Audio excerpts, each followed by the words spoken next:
言うことは一つだけ。絶対負けねえ。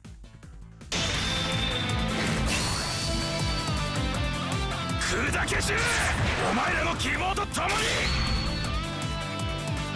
そんなボール通させないで。俺がぶっ潰してやる。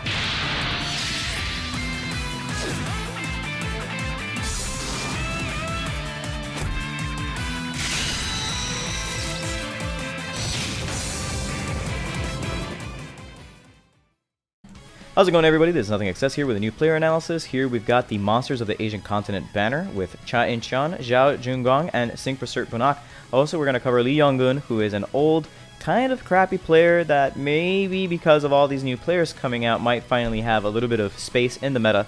So let's go ahead and take a look at these players. We're going to start off with Cha In-chan, the Far East power forward. He's probably probably the biggest criticism of any Asian player that we release nowadays in Dream Team is that there's no goalkeeper to really make sure they don't get smoked.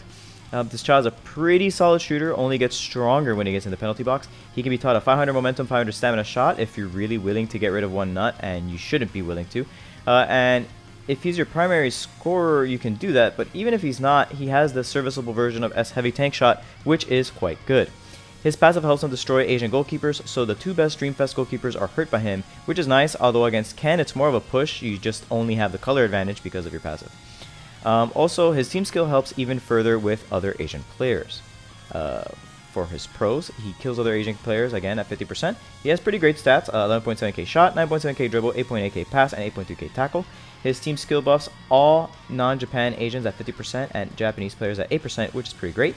He can also block an opponent's tackle to help him get into the PK area where he's 30% stronger. For cons, it's hard right now to get behind Asian squads just because there's no goalkeeper right now for them to really shine. His shot momentum isn't at least 455, so it feels kind of bad to be shooting with a 440 momentum shot. His positions forward, he is a striker with debuffing, and I rate him an S. Would I go for broke for him? I mean, if you're really invested in this new meta thing that's coming out with all these Asians, then sure, but otherwise I wouldn't really go with it. For limit break, a 16-16-18 split between dribble, tackle, and speed, and then shot and power all in 25-25. For his hidden abilities, we've got Penalty Area Master A. He gets 3% buff while he's in the penalty area. It's not insane or anything, but you get 3% for free for getting into the penalty box, and you'll have an easier time doing that with your hidden ability that I'll talk about in just a minute. Opponent stats minus 2%. You debuff Japan by 2%. That's very valuable. You're going to be running into a lot of Japanese teams, especially Blue Japan. This will help you against them. Special skill block. I was talking about Penalty Area Master.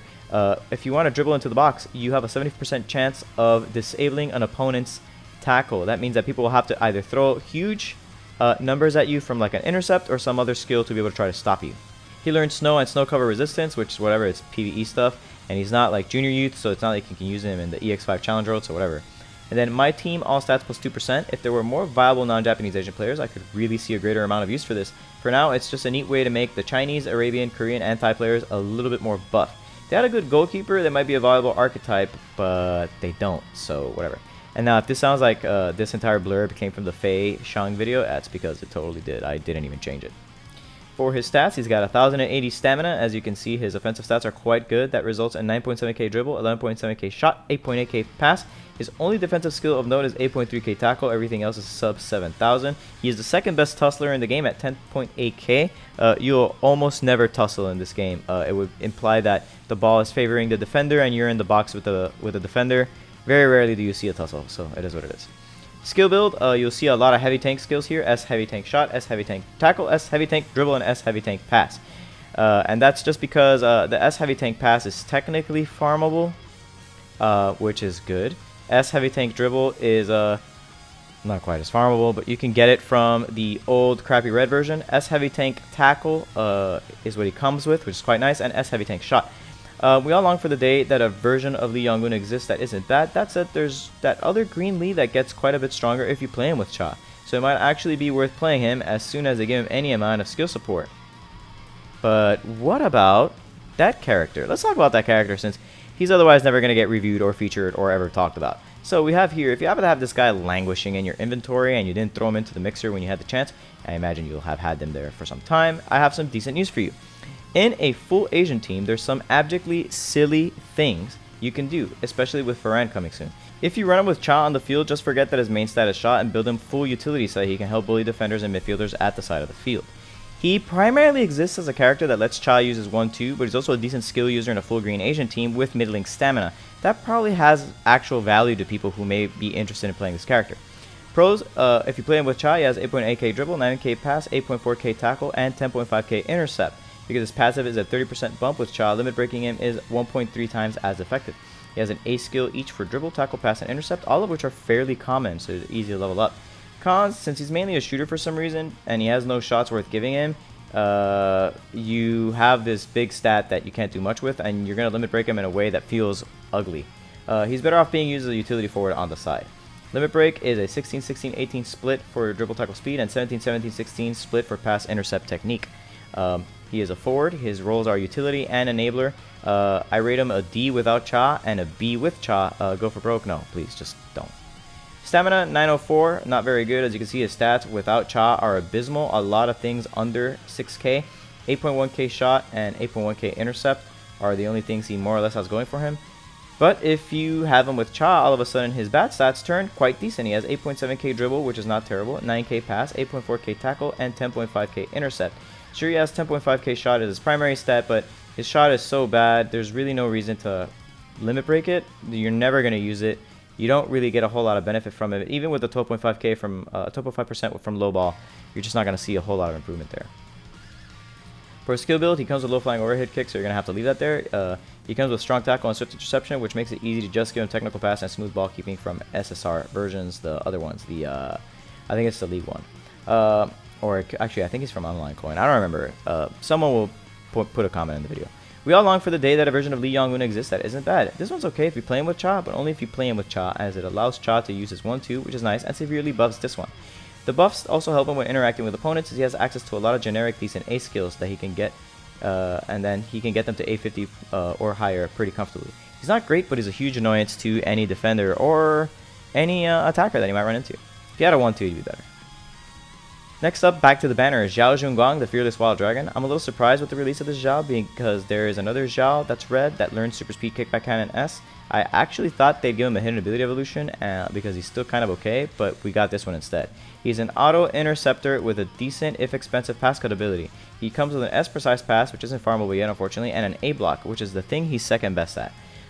He's a defensive midfielder focused on pass cut and block, which is good against long distance shooters, but his primary job is to clog the midfield with pass cut and make it harder for opponents to move the ball forward. My concern is that they could have probably done a hidden ability for the old Xiao and then released a red Lee, right? And then made the red Lee pretty good, and then you could have had the red Lee and then have a better rainbow option for Lee, because there's not any new versions of Lee, even though he is technically about as good as Cha according to the lore. And that would have been better because you could have given, if you wanted to give an auto intercept, you could have given the old red Cha like some auto interception at like 50% or something, and then he would have had to level up the A auto pass cut, and I feel like that might have been more balanced, or just a better idea, especially because they haven't really given hidden abilities to older units much that aren't Japanese or European, and so giving one to an Asian player might have been a cool idea. But anyways, I digress. Pros, 11.1k intercept, backed up by 450 momentum pass cut and 9.1k block, and it has a 320 momentum A skill attached to it.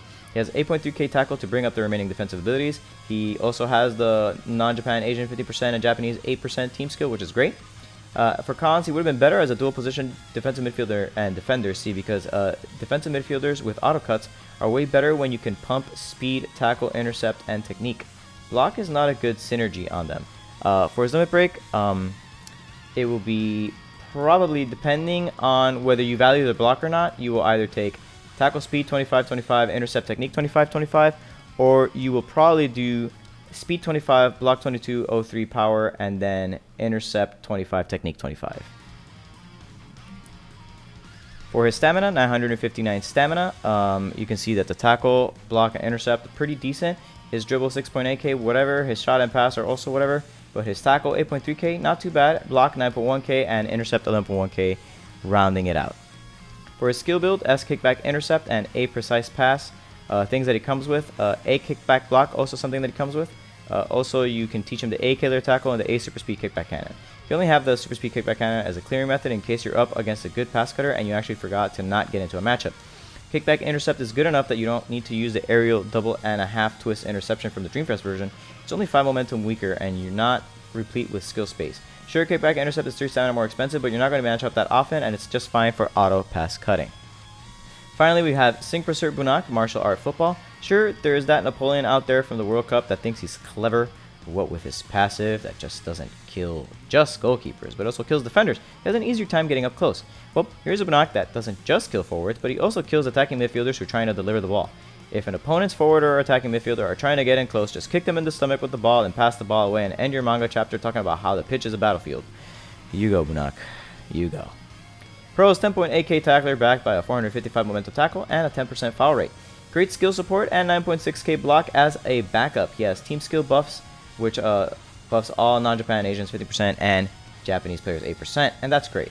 Cons, he's not really great at cutting passes, which is like the main thing that attacking midfielders like to do, so you might be really angry and threaten Misaki with a knife or, you know, aka your leg, but he's just going to green cut pass over you anyway. He has no shot skill like levels, so Jatokun is going to be sad that he can't use his 880 EX Muay Thai shot. He's going to have to keep him on the event Bunak. Limit break 25, tackle speed, 2203 block power, and intercept technique. For stamina 950, not too great, but not too bad. You know, it could be worse. As you can see, his stats, offensively nothing but 10.8k tackle, 9.6k block, and a kind of depressing 7.2k intercept is actually actively worse than his dribble, which sucks. For a skill build, he comes with S Muay Thai tackle, also give him the S Muay Thai block. If you still have a copy of that really old red Bunak, I haven't seen that guy come up in the gacha in a million years. Holy smokes. A Muay Thai intercept, which is what he comes with, then teach him the A strong pass and A Muay Thai dribble. Some people think this guy is just strictly better Green Bunak, but people forget that the reason why Green Bunak is good is because he has stand firm and it makes him obnoxiously toxic.